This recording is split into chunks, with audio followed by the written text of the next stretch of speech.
Hey, what's going on everybody? Today we are doing some pretty interesting stuff. As you may or may not know, I have been working on this skewer mod, which is essentially the Harpoon gun from the Far Harbor DLC, but with some interesting quirks and features that's going to make it unique and stand out in its own way. Now, while doing my testing with the skewer and making sure everything is functional, I came across a pretty interesting discovery. If you shoot a harpoon at a wall, it will actually stick out of the wall and have physics. You can interact with these and you can step on them, which got me wondering all kinds of things that I really shouldn't have delved into. My mind started pondering, could you possibly use this to maneuver the map in new and interesting ways? Could you make bridges or climb walls using nothing but these cool skewers? Well, then my mind started racing and there were just too many things I had to know. So immediately the first thing is, well, we can hop on these guys, but how will they work as a functional staircase? If we stack these over and over and over again, what can you actually walk on them? Do they work as a proper structure, or is it going to be too glitchy and just kind of freak out? And it turns out the damn thing works. If you stack a bunch of skewers up in a line, they actually function as a proper bridge, and that's just incredible. So with enough of these things, you could traverse just about any gap. So then came the next question. If you can use these as a bridge, is it more convenient to stack them horizontally, perpendicular to the wall, or Robin Hood them into each other to form a long stack, if that's even possible?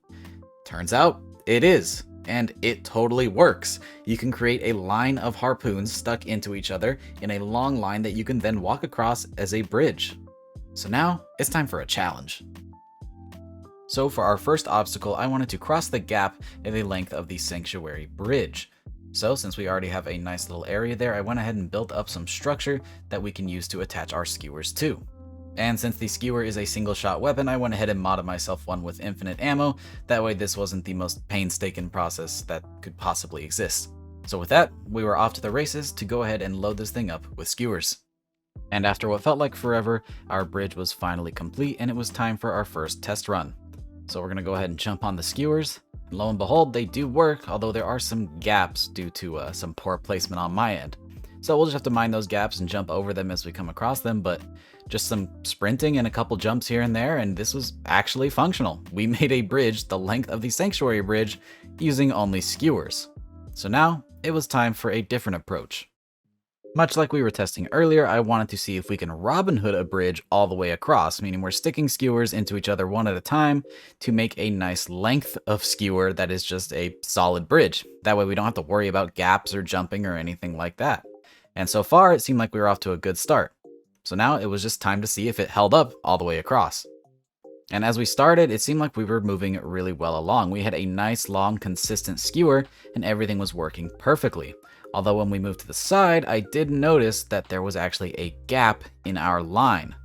I don't really know what caused that to happen and how they even stacked onto each other with that gap, but I decided we would keep on moving our skewer down, as that gap was as short enough that we could actually jump over it. So we just continued our line like nothing happened, and we would just worry about that problem later. But then I noticed that our later problem became a pretty immediate problem. For some reason, the harpoons lost their ability to connect with each other. The meshes still existed, I could still collide with them with my character, but trying to stack skewers on them was not working. So we couldn't continue our line and we had to start over, which was pretty frustrating, but it wasn't the worst thing in the world. This isn't going to take too long. Luckily, we do have an infinite ammo skewer. And before I knew it, our bridge was complete. Now there was a pretty sizable gap right in the beginning, but it's nothing a little sprint jump couldn't fix. And there was just enough in each section to get us a little bit of sprint before I had to jump to the next section, which was pretty good.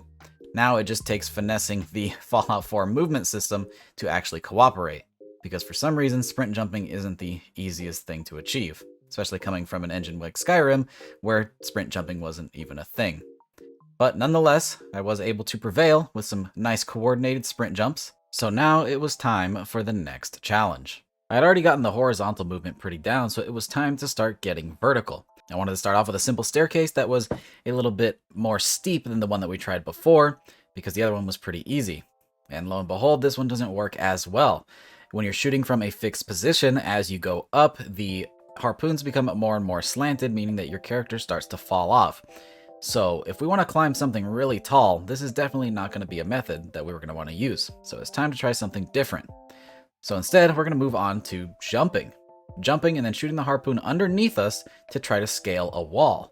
If this works, this could get us up something pretty high pretty fast, and turns out this is actually a pretty good strategy. So now it was time for the main challenge of this video. I wanted to try to climb the tallest building in the game using only harpoons. Now the rules that I set myself are pretty simple. We're going to start at the bottom using only the skewer launcher as our methods for travel, and once we reach any ledge that is an actual proper ledge, we can make a save point. That way if we fall, we can revert back to that position. This is going to be pretty challenging given all of the nooks, crannies, and lips on this building, but we're going to give it our best shot. So with that, it was time to begin. Step number 1 is finding a nice enough spot to start planting our skewers, and honestly, one of these corners just seemed like the best bet right off the bat as it was pretty flat. Now first, I just wanted to see if I could scale this thing super quick like we did with the metal wall initially, but it didn't work out quite like that. So it took some finessing, but eventually I got the strategy that worked out. It wasn't as simple though as just hitting the space bar and pressing the trigger. After some finagling, I finally got all the way up the side of this thing, and I was able to get my first save point. After that, I was feeling pretty confident, but I had no idea what lied ahead. Luckily, the next step was another simple wall, so all I had to do was the same method as before, just jump and throw a skewer underneath myself, and it was pretty simple. This one was definitely even easier than the first one. At this point, I was making really good progress. After not too long, I was already at my second save point, but this was the area that I knew I was going to run into some serious trouble. There was a huge lip in front of us that meant we had to find a way to get around it, and that was going to be a real struggle. My first thought was to try to link up some skewers from the ceiling to make sort of an angle for us that we could then hook more skewers off of to make some sort of a staircase. Very quickly, those skewers then disappeared, but then I was struck with an idea like a bag of bricks. What if I could link up a bridge to the wall across from us and then create a staircase up to the next level? This way, I'm not exactly cheating, we're still just using skewers, we're just using a little bit more of our resources than previously anticipated. So after making a nice little bridge, I was able to walk outside off of the building, that way we could get a nice view of where to go next. From there, it was as simple as creating a nice little skewer staircase up to the next level. And I honestly can't believe it, but it completely worked. We were able to make a bridge across and then a bridge up, and we were at the next level. After this newfound way to use skewers, I thought that the rest of this building was going to be an absolute breeze. The only problem is this thing is taller than all of the nearby buildings, so there's going to come a point where we're not going to be able to use resources like that. Now, I thought this next section was going to be pretty straightforward. Not to say that it was going to be easy, but it seemed like it was just a vertical wall. There were some nice little ledges that maybe I could use to my advantage as some resting points, but I just thought this was going to be a difficult climb, but a pretty simple one nonetheless. Though it proved to be far more difficult than I had anticipated. In fact, this section is what almost put an end to this entire run as a whole. After many attempts of trying to scale the exterior wall, I did make a discovery. I noticed when trying to take my frustration out on a nearby wall that my skewers were not sticking to it, because it wasn't actually real. It was just a texture, which led me to the inside of the building, which had some much straighter, more smooth frames that I could use to have my skewers attached to. This seemed like it was a godsend to help us get up this wall in a much easier fashion. So from there, I began trying to scale these new interior walls. But much like the exterior walls, they just proved to be far too tall. I did try bouncing off from one wall to the other and trying different ways to set up my skewers, but it always ended the same. I'd make some distance and then I would fall, and there'd be no way to get back up, and I'd have to start from the bottom again. And at this point, we just weren't making progress. We were doing the same thing over and over again with no results, so it was time to move on to a new strategy. I then noticed that one of those exterior vents could be seen from the inside. So using a nice little skewer jump, I hopped up to where I could get a better look at it. I then came up with the idea as using this as our leverage to get some new ramps, and maybe there would be more vents that we could skewer up to after that. I thought this was going to be our key to victory. Upon exiting, I noticed there were not too many vents, but I figured this was our best bet at making any progress whatsoever, so it's where I needed to start. So after constructing the ramp, I got up to the vent and noticed there wasn't really anywhere to go from here. So I figured we may have to apply our external strategy from before. So I created a bridge to the nearby structure of the collapsed building, hoping that from there I could make yet another ramp up to the next level. Now, this bridge was time consuming. This was much further away than our previous bridges, and at that point, the cone of fire was spread so much that getting the skewers to attach to each other became very, very difficult. At first, we were playing a game of random chance trying to get the skewers to stick into one another. But as they did and they got closer, our skewer got more and more accurate as they were not so far away. And at some point, I was able to construct a full bridge over to the nearby building frame. So at that point, it was just a matter of actually getting over there. After I positioned myself up on the vent, it was time to make the journey across our bridge of skewers, which is very, very thin, and this is definitely not only the furthest bridge that I had had to cross this far, it was also the highest. So with fear of falling to my death, I slowly inched my way across, one harpoon at a time. There were definitely a few close calls. As I navigated up, I nearly slid off the side on multiple occasions, but I did see something coming that was very scary to me. There was one gap at the end of the bridge. It wasn't too far, but if I messed up the jump, it would ruin all of the progress I had just made since the last save point. So from here, it was time to make our jump. Luckily, there is a pretty big landing pad there, and we were successful. And from here, while it was not technically a new ledge on the original mass fusion building, I figured this was enough progress to justify a save point after our celebratory kill of the ghoul. From here, it was time to move on to the next level. Upon turning around, I realized that this was going to be much more difficult than I thought. If I wanted to get up there, I was going to have to skewer my way up to the next level itself, and that was much further than the distance we just traveled, which meant it's going to be even harder to get these skewers to stick to one another. And this process went on for far too long. After hours of attempting to get these skewers to stick to one another, I finally concluded that it just wasn't going to happen. After all of that, there were only a handful of skewers that ever stuck into each other. It just truly wasn't possible at that distance, so I finally had to call it. You cannot climb the mass fusion building with only skewers. But you think that's gonna stop me? You think I'm gonna let this building tell me who's boss? Hell no. We're bringing in our friend the Propulsal 5000 and we're getting up that building with a modded weapon one way or another. It may not be a harpoon, but god damn it, we are flinging ourselves onto that roof or we will die trying. And die we will. No matter what, we are not going to let that building show us who's boss. Gravity no longer constrains us. We will use the power of the gods themselves to launch ourselves into this building. And I could feel it. That building was getting scared. As we inched closer and closer to its peak, we were making it terrified. But it was time for a new strategy. I knew that I could up the power on this thing. We needed a little bit more push to really get us there.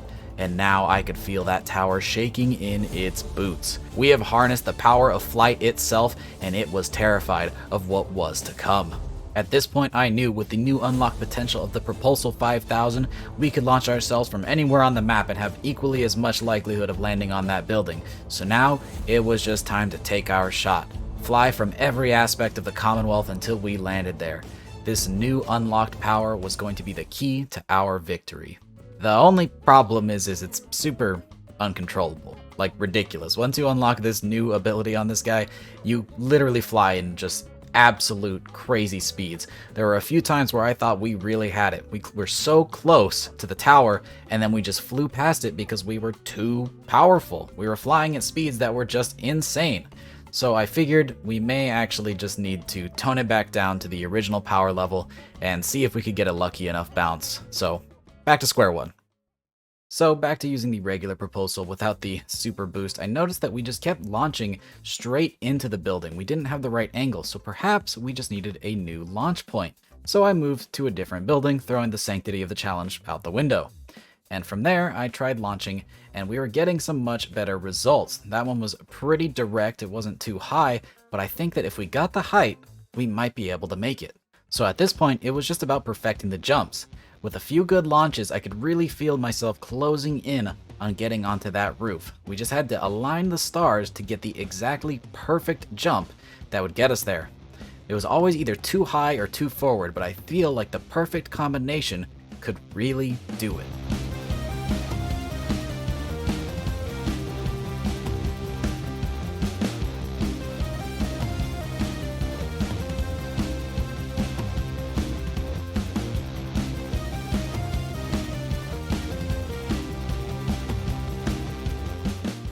But then I realized something. Even with the launches that went straight into the air with no distance whatsoever, I think that our peak height just wasn't high enough. So maybe I just needed to find a new way to get just a tad more height. Not enough that launches us across the map, but just enough. Just barely enough. So it was time to try something totally new. So I had this crazy idea.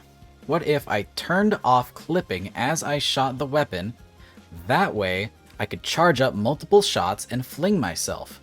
But it didn't allow me to use multiple shots, but somehow it worked. The first time, and I kid you not, the first time. And I'll let my reaction to it speak for itself. What the fuck? We finally did it. After all of that time, the key was just, you know, turning off clipping, shooting on the ground, turning clipping back on, and getting the perfect arc onto the building. Simple as that. And from there, we were triumphant. We finally beat the mass fusion building and its attempts to have superiority over the skies, using only the Propulso 5000, just like we had planned to in the first place. Well done, guys.